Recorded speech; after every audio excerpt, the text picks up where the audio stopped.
அன்பான தேவ ஜனங்களுக்கு மேய்ப்பெரும் இரட்சகருமான இயேசு கிறிஸ்துவின் இனிய நாமத்தில் நல்வாழ்த்துகள். இன்றைய செய்தியில் இயேசு கிறிஸ்துவின் இரத்தம் ஜெயம் என்று ஏன் சொல்லப்படுகிறது, அப்படி அந்த இரத்தத்திற்கு என்ன மகிமை என்பதை பற்றி தியானிக்க போகிறோம். தேவனால் சிருஷ்டிக்கப்பட்ட மனிதர்களின் சரீரத்தில் முக்கியமானதும் சரீரத்தை இயக்குகிறதுமாக இருப்பது இந்த இரத்தமே. இரத்தம் இல்லாத சரீரம் சடலமாகி விடுகிறது. வேதம் இதை பற்றி என்ன சொல்லுகிறது என்றால், லேவியர் ஆகமம் 17வது அதிகாரம் 14வது வசனம் இப்படி சொல்லுகிறது: சகல மாம்சத்துக்கும் இரத்தம் உயிராயிருக்கிறது, இரத்தம் ஜீவனுக்கு சமானம். ஆகையால் எந்த மாம்சத்தின் இரத்தத்தையும் புசிக்க வேண்டாம். சகல மாம்சத்தின் உயிரும் அதன் இரத்தம் தானே. அதை புசிக்கிற எவனும் அறுப்புண்டு போவான் என்று இஸ்ரவேல் புத்திரருக்கு சொன்னேன். இரத்தம் உயிராயிருக்கிறதினால் இது ஜீவனத்துக்கு சமானம், அதாவது ஒரு மனுஷனுடைய ஜீவனத்திற்கு சமானம் ஆகிறது இரத்தம். இரத்தத்தை எடுத்து விட்டால் அவன் சடலமாகி விடுகிறான், அவன் எதுவுமே செய்ய முடியாது. வேதம் சொல்லும் இன்னொரு சத்தியம் என்னவென்றால், பாவம் செய்கிற ஆத்மாவே சாகும் என்பது. கர்த்தர் தீர்க்கதரிசியின் மூலமாக எசேக்கியேல் தீர்க்கதரிசனம் மூலமாக சொல்வது என்னவென்றால், எசேக்கியேல் 18:20-21 வரை வாசிப்பீர்களே ஆனால், பாவம் செய்கிற ஆத்துமாவே சாகும்.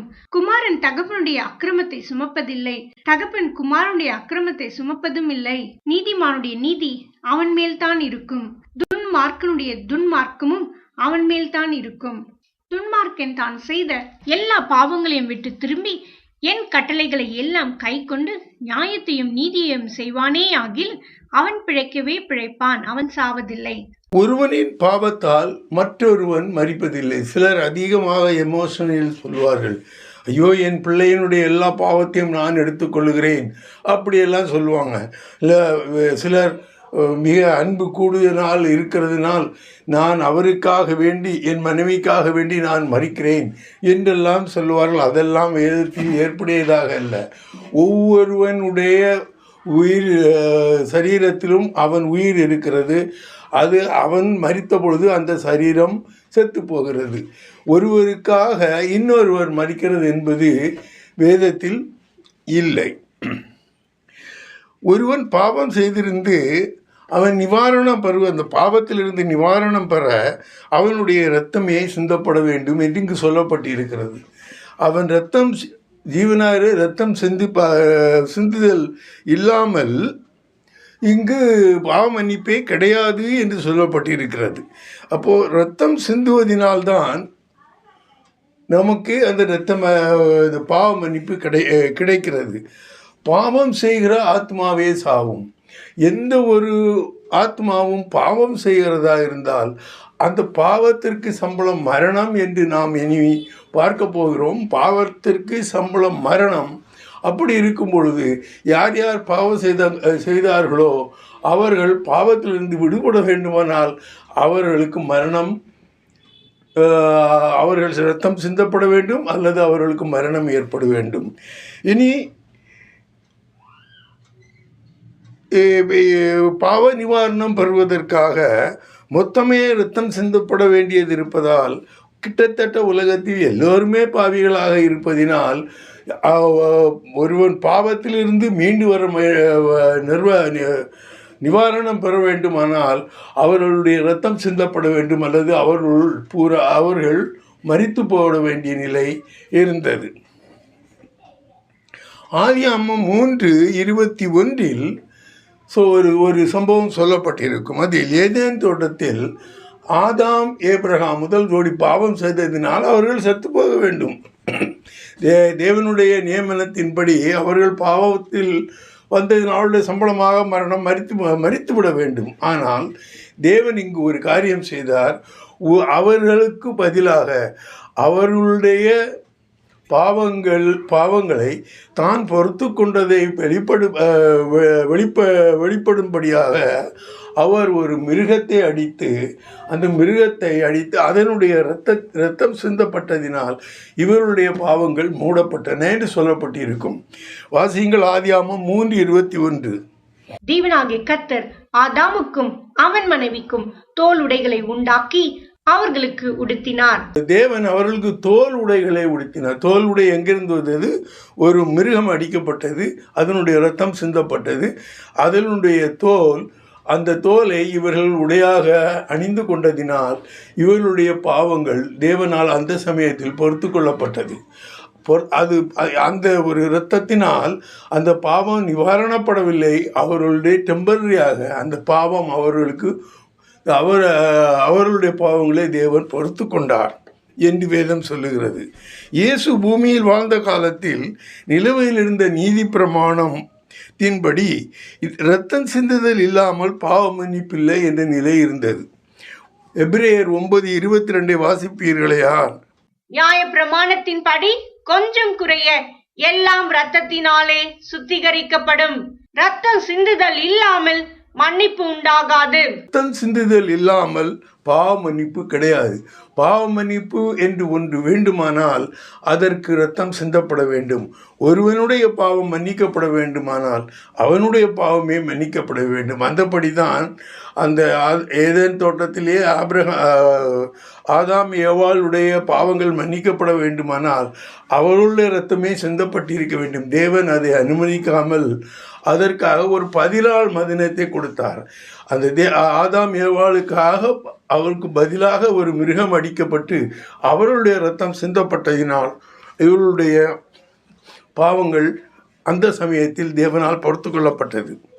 இயேசு கிறிஸ்துவின் சிலுவை மரணத்தோடு பாவத்திற்காக பலி செலுத்துதல் முடிவுக்கு வந்தது. நியாயப்பிரமாணம் அதோடு முடிவுக்கு கொண்டு வரப்பட்டது. நியாயப்பிரமாணம் என்ன சொல்லுகிறது என்றால், இரத்தம் சிந்துதல் இல்லாமல் பாவ மன்னிப்பு கிடையாது. அதுவும் சிலுவையிலேயே முடிவுக்கு கொண்டு வரப்பட்டது. அதல்லாமல் சிலுவையில் அந்த பலி என்று சொல்ல பாவ நிவாரணத்திற்கு, அதாவது பாவத்திற்காக பலி என்று கொடுக்கப்படுவது சிலுவையில் கொடுக்கப்பட்டது தான் அது பலி. மற்ற எந்த பலியும் உலகத்தில் தேவனால் அங்கீகரிக்கப்படவில்லை. மிருகங்களுடைய பலிகள் டெம்பரரியாக கொடுக்கப்பட்டு அது அவளுடைய பாவங்கள் தற்காலிகமாக தேவனால் பொறுத்து கொள்ளப்பட்டது என்று அந்த இரத்தத்தினால் அவளுடைய பாவங்கள் நிவாரணம் பெறவில்லை. இனி இயேசு கிறிஸ்துவின் பலி வரை இரத்தமே பாவ நிவாரணத்திற்கு காரணியாக இருந்தது. சிலுவையிலே இரத்தம் சிந்தப்பட்ட மாத்திரமே பாவ நிவாரணத்திற்காக அங்கீகரிக்கப்பட்டது. எந்த ஒரு பாவம் என்றாலும் அந்த பாவ நிவாரணம் அங்கீகரிக்கப்பட வேண்டுமானால் அது சிலுவையிலேயே சிந்திய இரத்தத்தினாலே அது நிவர்த்தி செய்யப்பட வேண்டும். அதாவது அந்த இயேசு சிந்திய இரத்தத்தினால் யாருடைய பாவங்கள் அந்த இரத்தத்தை தேவன் அங்கீகரிக்கிறார், அந்த பாவத்திற்காக தேவன் அங்கீகரிக்கிறாரோ அவருடைய பாவங்கள் அங்கு மன்னிக்கப்பட்டன.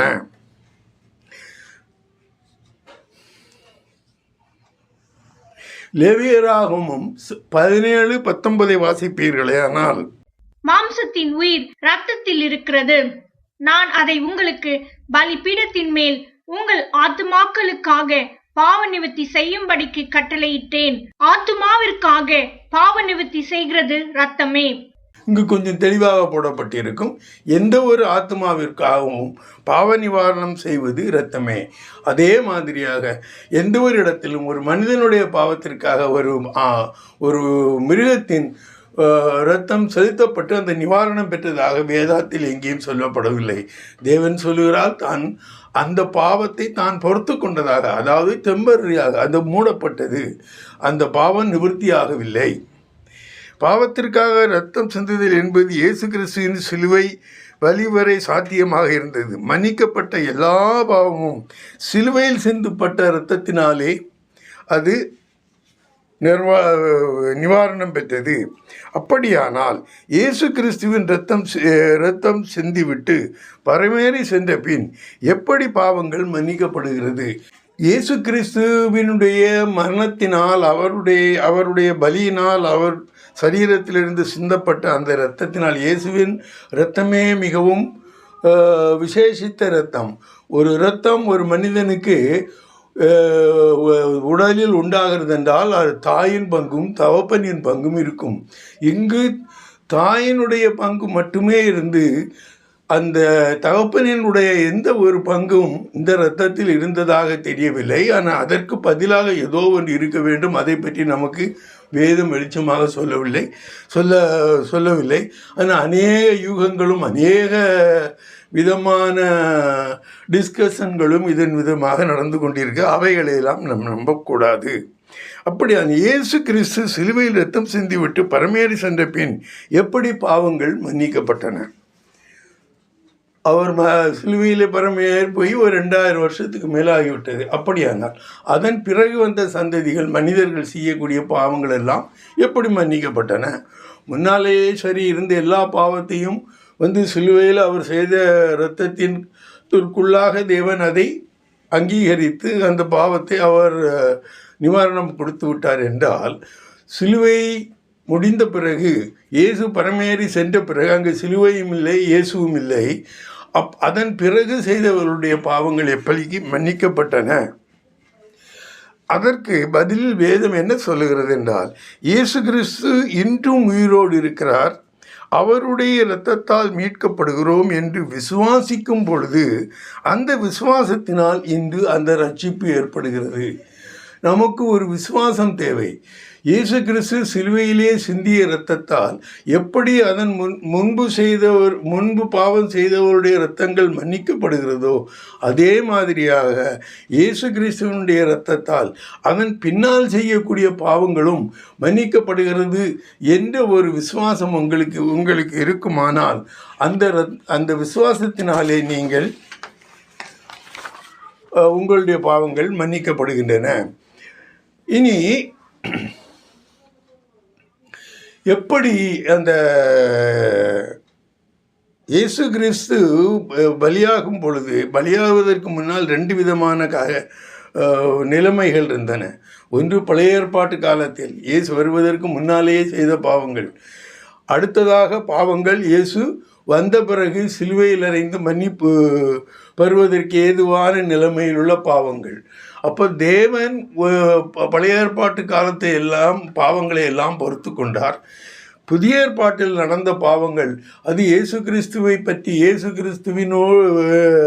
பற்றும் விசுவாசத்தினால் அந்த பாவங்கள் மன்னிக்கப்பட்டுகின்றன என்று நாம் வாசிக்கிறோம். இதை விளக்கமாக ரோமர் 3:20-26 வாசிப்பீர்களே, 20-26 வரை வாசிப்பீர்களே. ஆனால் இப்படி இருக்க பாவத்தை அறிகிற அறிவு நியாய பிரமாணத்தினால் வருகிறபடியால் எந்த மனுஷனும் நியாய பிரமாணத்தின் கிரியைகளினாலே தேவனுக்கு முன்பாக நீதிமானாக்கப்படுவதில்லை. இப்படி இருக்க நியாய பிரமாணம் இல்லாமல் தேவ நீதி வெளியாக்கப்பட்டிருக்கிறது. அதை குறித்து நியாய பிரமாணமும் தீர்க்க தரிசனங்களும் சாட்சியிடுகிறது. அது இயேசு கிறிஸ்துவை பற்றும் விசுவாசத்தினாலே பலிக்கும் தேவ நீதியே. விசுவாசிக்கிற எவர்களுக்குள்ளும் எவர்கள் மேலும் அது பலிக்கும். வித்தியாசமே இல்லை. எல்லாரும் பாவம் செய்து தேவ மகிமையற்றவர்களாகி இலவசமாய் அவருடைய கிருபையினாலே கிறிஸ்து இயேசுவில் உள்ள மீட்பை கொண்டு நீதிமான்கள் ஆக்கப்படுகிறார்கள். தேவன் பொறுமையாயிருந்த முற்காலத்தில் நடந்த பாவங்களை தாம் பொறுத்து கொண்டதை குறித்து தம்முடைய நீதியை காண்பிக்கும் பொருட்டாகவும், தாம் நீதியுள்ளவரும் இயேசுவினிடத்தில் விசுவாசமாய் இருக்கிறவனை நீதிமான் ஆக்குகிறவருமாய் விளங்கும்படி இக்காலத்திலே தமது நீதியை காண்பிக்கும் பொருட்டாகவும் கிறிஸ்து இயேசுவினுடைய இரத்தத்தை பற்றும் விசுவாசத்தினாலே பலிக்கும் கிருபாதார பலியாக அவரையே ஏற்படுத்தினார். இங்கு தேவன் பொறுமையாயிருந்த முற்காலத்தில் நடந்த பாவங்களை தான் பொறுத்து கொண்டதையும், அப்படியானால் அவர் சிலுவையிலே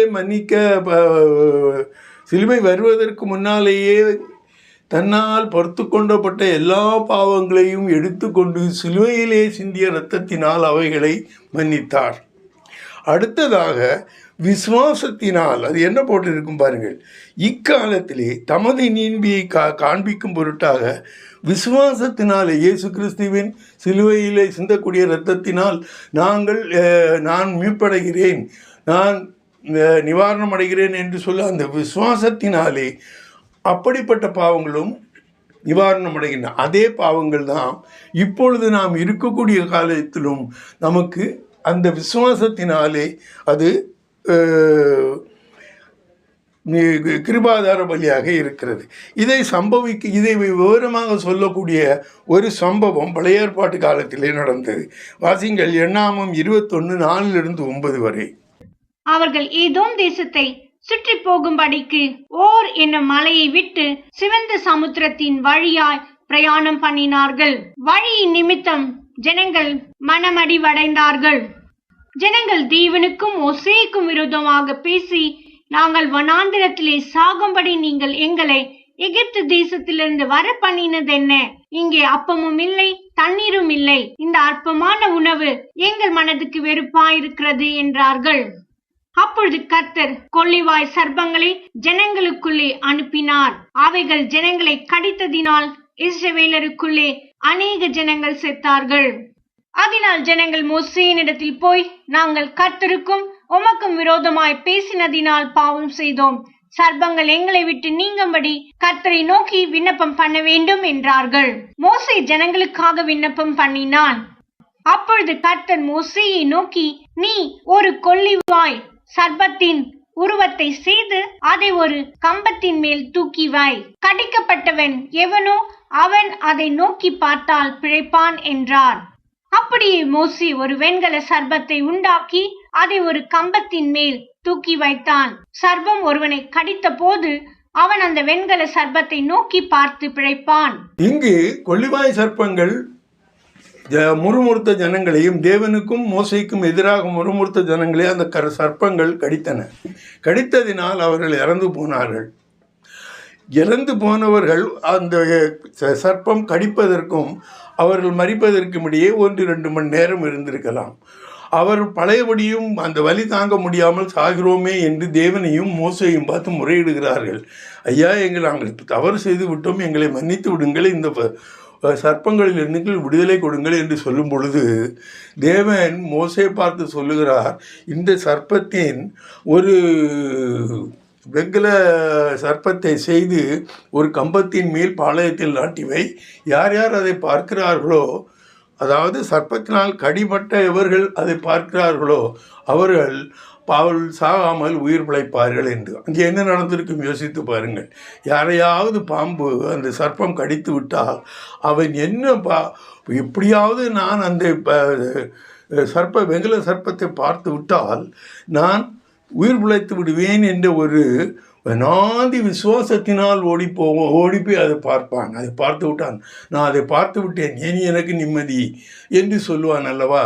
அப்படி ஜனங்களெல்லாம் எந்த விதமான ஒரு அநாதி ஏக்கத்தோடு சென்று அந்த சர்ப்பங்களை பார்த்தார்களோ, அப்படிப்பட்ட ஒரு நான் பார்த்து விட்டால் பிழைத்து விடுவேன் என்ற அந்த ஒரு அநாதி விசுவாசத்தினால் அந்த சர்ப்பத்தை பார்த்தார்களோ, அதே மாதிரியான விசுவாசம் உங்களுக்கு இருக்கும். அங்கு சர்ப்பமும் அவர்களை குணமாக்கவில்லை, அந்த எந்த விதமான மருந்து மாத்திரைகளும் அங்கு அவர்களை குணமாக்கவில்லை. அவர்கள் அந்த பார்க்க வேண்டும் என்று பார்த்தால் நாம் உயிர் பெற்று விடுவோம் என்ற ஒரு விசுவாசத்தினாலே அதை பார்த்ததினால் அந்த விசுவாசத்தின் மூலமாகவே அவர்கள் உயிரடைந்தார்கள் என்று பார்க்கிறோம். இனி இரத்தம் சிந்துதல் இல்லாமல் பாவமன்னிப்பில்லை என்று சொல்லப்பட்டிருக்கிறது. ஆனால் இப்பொழுது அவர் மரிக்கப்படுவதற்கு அவர் சிலுவையிலே செலுத்தப்பட்ட சிலுவையில் அறையப்பட்ட சிலுவை அங்கு கிடையாது. ஆனால் அதில் அடைக்கப்பட்ட பலி இன்று உயிரோடு இருக்கிறது.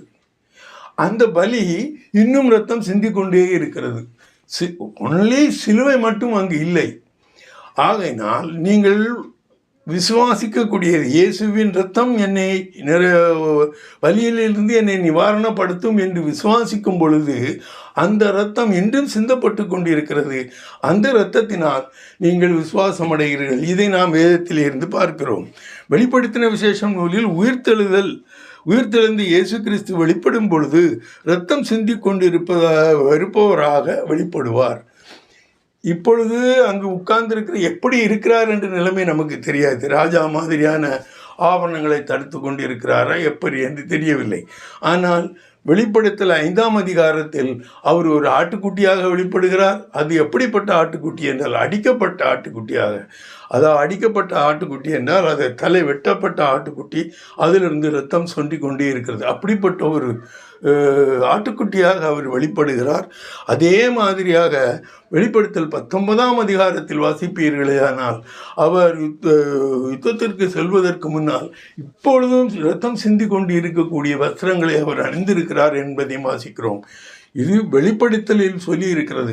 ஆகவே இன்றும் அவர் தன்னுடைய இரத்தத்தை செலுத்தி கொண்டே இருக்கிறார்.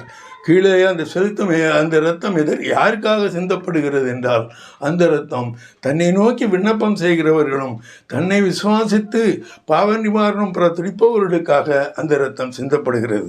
முதலில் சிலுவையில் அடிக்கப்பட்ட ஆட்டுக்குட்டியாக அவர் வெளிப்படுகிறதை வெளிப்படுத்தல் 5:6 வசனங்களில் வாசிக்கலாம். அப்பொழுது மூப்பர்களில் ஒருவன் என்னை நோக்கி, நீ அழ வேண்டாம், இதோ யூதா கோத்திரத்து சிங்கமும் தாவீதின் வேருமானவர் புஸ்தகத்தை திறக்கவும் அதன் 7 முத்திரைகளையும் உடைக்கவும் ஜெயங்கொண்டிருக்கிறார் என்றான். அப்பொழுது இதோ அடிக்கப்பட்ட வண்ணமாயிருக்கிற ஒரு ஆட்டுக்குட்டி சிங்காசனத்திற்கும் 4 ஜீவன்களுக்கும் மூப்பர்களுக்கும் மத்தியிலே நிற்க கண்டேன். அது 7 கொம்புகளையும் 7 கண்களையும் உடையதாயிருந்தது. அந்த கண்கள் பூமி எங்கும் அனுப்பப்படுகிற தேவனுடைய 7 ஆவிகளேயாம். இதில் அடிக்கப்பட்ட வண்ணமாக இருக்கிற ஆட்டுக்குட்டி யார் என்று முன்பு உள்ள வசனத்தில் சொல்லப்பட்டிருக்கும். யூதா கோத்திரத்து சிங்கமும் தாவீது வேறுமானவர் தான் அந்த ஆட்டுக்குட்டி. அந்த வேணுமான இயேசு கிறிஸ்து தான் இந்த தேவனுடைய வலது பாரிசத்தில் இருக்கிறார். அவர் அடிக்கப்பட்ட வண்ணமாக இருக்கிறார், நமக்காக இரத்தம் சிந்தி கொண்டிருக்கிறார். இனி இன்னும் ஒரு சம்பவம் நான் சொன்னேன். அவர் இரத்தம் தோய்ந்த அங்கி உலை அணிந்திருப்பதாக. அர்மகதோன் யுத்தத்திற்கு செல்லும் இயேசு கிறிஸ்து இரத்தத்தில் தோய்க்கப்பட்ட வஸ்திரத்தை தரித்திருந்தார். சிலுவையில் இரத்தம் சிந்தியது நிமித்தம் விசுவாசத்திலேயே அவர் நசுக்குவார். இது நாம் இந்த கான்டெஸ்டிலே அவர் இரத்தம் சிந்தி கொண்டே இருக்கிறார். கடைசியிலே அவர் அந்த யுத்தத்திலே பிசாசின் தலையை நசுக்கி அவனை சாகடித்தார். அவன் போய் சேர வேண்டிய இடத்திற்காக அவன் போய் சேர்ந்தான் என்று வாசிக்கிறோம். மெயினாக என்ன எப்படிப்பட்ட நிலைமையில் அங்கே அவர் உடுத்திருந்தார் என்பது வெளிப்படுத்தல் 19:11-14 வரை வாசிப்பீர்களே. ஆனால் பின்பு பரலோகம் திறந்திருக்க கண்டேன். இதோ ஒரு வெள்ளை குதிரை காணப்பட்டது. அதன் மேல் ஏறி இருந்தவர் உண்மையும் சத்தியமும் உள்ளவர் என்னப்பட்டவர். அவர் நீதியாய் நியாயம் தீர்த்து யுத்தம் பண்ணுகிறார். அவருடைய கண்கள் அக்னி ஜுவாலையை போல் இருந்தன. அவருடைய சிரசின் மேல் அநேக கிரீடங்கள் இருந்தன. அவருக்கே அன்றி வேறொருவருக்கும் தெரியாத ஒரு நாமமும் எழுதியிருந்தது. இரத்தத்தில் தோய்க்கப்பட்ட வஸ்திரத்தை தரித்திருந்தார். அவருடைய நாமம் தேவனுடைய வார்த்தை என்பதே. பரலோகத்தில் உள்ள சேனைகள் வெண்மையும் சுத்தமுமான மெல்லிய வஸ்திரம் தரித்தவர்களாய் வெள்ளை குதிரைகளின் மேல் ஏறி அவருக்கு பின் சென்றார்கள். On the way to the பேட்டில்ஃபீல்ட். அவர் சண்டைக்கு வருகிற சமயத்தில் வெள்ளை குதிரையின் மேலே ஏறி வருகிறார். அங்கே என்ன சொல்லப்பட்ட இரத்தத்தில் தோய்க்கப்பட்ட வஸ்திரத்தை அணிந்திருந்தார். தேவனுடைய வார்த்தை அவருடைய தொடையிலே எழுதியிருந்தது. அப்படியானால் இயேசு கிறிஸ்து இரத்தம் தோய்ந்த அவருடைய வஸ்திரத்தை அணிந்து வருகிறார். அந்த இரத்தம் அவருடைய இரத்தம். எதற்காக அந்த இரத்தம் சிந்தப்படுகிறது? அது தன்னை விசுவாசிப்பவர்களுடைய பாவ நிவாரணத்துக்காக சிந்தப்படுகிறது என்று நாம் எடுத்துக்கொள்ள வேண்டும். இனி இது எப்பொழுது நடக்கிறது? அர்மகதோன் யுத்தம் வரும்போது உலகம் முடியும். அதன் பிறகு 1000 ஆண்டு அரசாட்சி வருகிறது. அதாவது உலகம் முடியும் வரைக்கும் அவர் தன்னை விசுவாசிப்பவர்கள் நிவாரணம் பெறுவதற்காக அவர் ரத்தம் சிந்தி கொண்டே இருக்கிறார் என்று இதனால் வெளிப்படுகிறது. அடுத்ததாக வேத வசனங்களின்படி இயேசு கிறிஸ்துவின் இரத்தத்தினால் அல்லது பலியினால் நாம் பலியை பற்றிய விசுவாசத்தினால் நாம் பாவம் நீங்கி ரட்சிக்கப்படைகிறோம். முதலாவதாக 1 பேதுரு 1:18-20 வரை வாசிப்பீர்களேயானால், உங்கள் முன்னோர்களால் பாரம்பரியமாய் நீங்கள் அனுசரித்து வந்த வீணான நடத்தையினின்று அழிவுள்ள வஸ்துகளாகிய வெள்ளியினாலும் பொன்னினாலும் மீட்கப்படாமல் குற்றமில்லாத மாசற்ற ஆட்டுக்குட்டியாகிய கிறிஸ்துவின் விலையேற பெற்ற இரத்தத்தினாலே மீட்கப்பட்டீர்கள் என்று அறிந்திருக்கிறீர்களே. அவர் உலக தோற்றத்திற்கு முன்னே குறிக்கப்பட்டவராயிருந்து தமது மூலமாய் தேவன் மேல் விசுவாசமாய் இருக்கிற உங்களுக்காக இந்த கடைசி காலங்களில் வெளிப்பட்டார். தெளிவாக சொல்லப்பட்டிருக்கும். குற்றமில்லாத மாசற்ற ஆட்டுக்குட்டியின் விலையேற பெற்ற இரத்தத்தினால் நாம் மீட்படுகிறோம் என்பதை நீங்கள் அறிந்திருக்கிறீர்களே என்று இங்கு சொல்லப்பட்டிருக்கிறோம். என் தேவன் மேல் விசுவாசமாக இருக்கிற உங்களுக்காக இந்த கடைசி காலங்களில் அவர் வெளிப்பட்டார். அவர் இந்த கடைசி இதுவரைக்கும் தேவன் மேல் நீங்கள் கொண்ட விசுவாசத்தினாலே உங்களுக்கு வேண்டிய இரத்தத்தை அவர் சிந்தி கொண்டிருக்கிறார் என்பதை பார்த்தோம். அடுத்ததாக நாம் பாவங்களுக்கு செத்து நீதிக்கு பிழைத்திருக்கும்படியாக நமக்காக சிலுவையிலே மரித்து இரத்தம் சிந்தினார். 1 பேதுரு 2:22-24 வரை வாசிப்பீர்களேயானால், அவர் பாவம் செய்யவில்லை, அவருடைய வாயிலே வஞ்சனை காணப்படவும் இல்லை.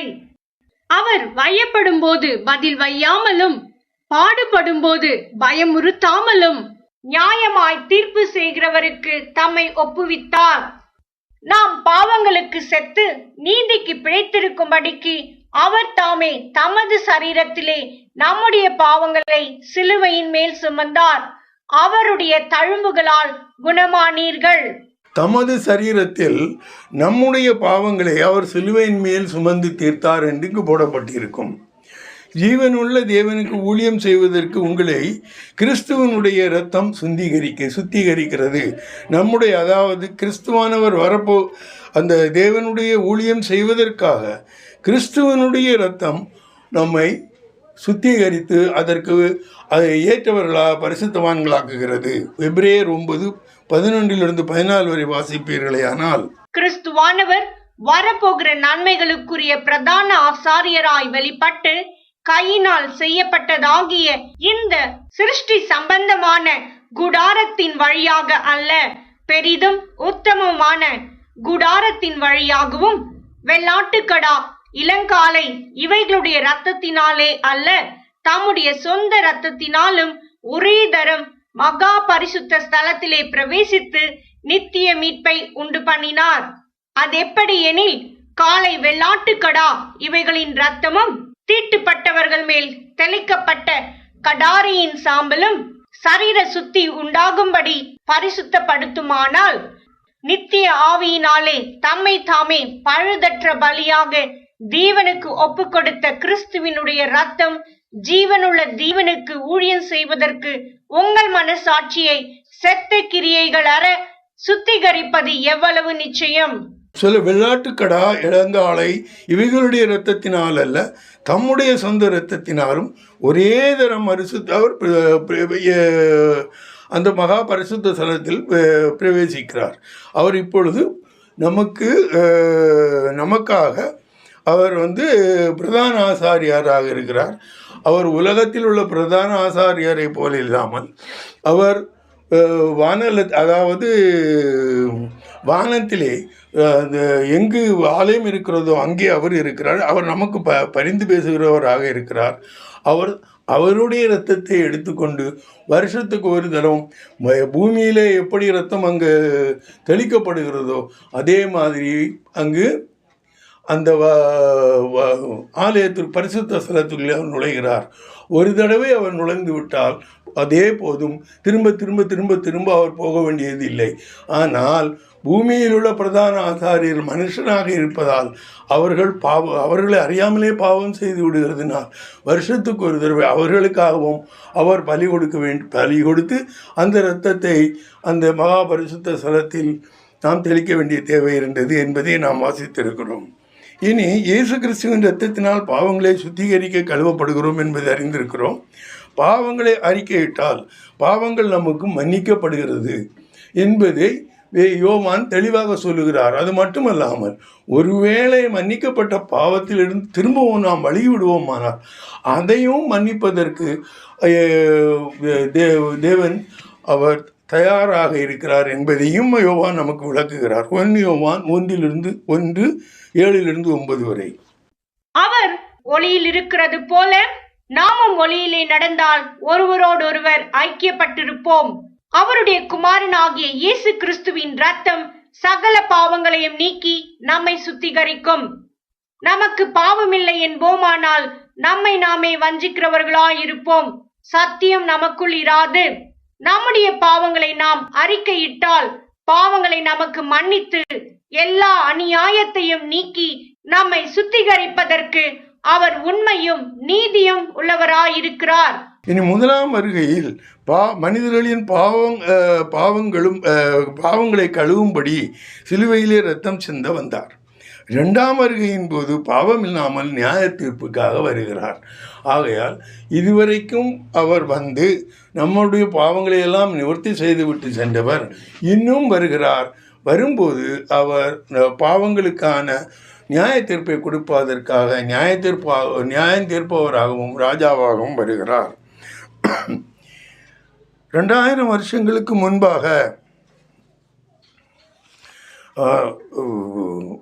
முதலாவது வருகையிலே பாவம் தீர்க்க வந்தார், 2வது ராஜாவாக வருகிறார் என்பது எபிரேயர் 9:28 அதிகாரத்தில் வாசிப்பீர்களேயானால் தெரியும். எபிரேயர் 9:28.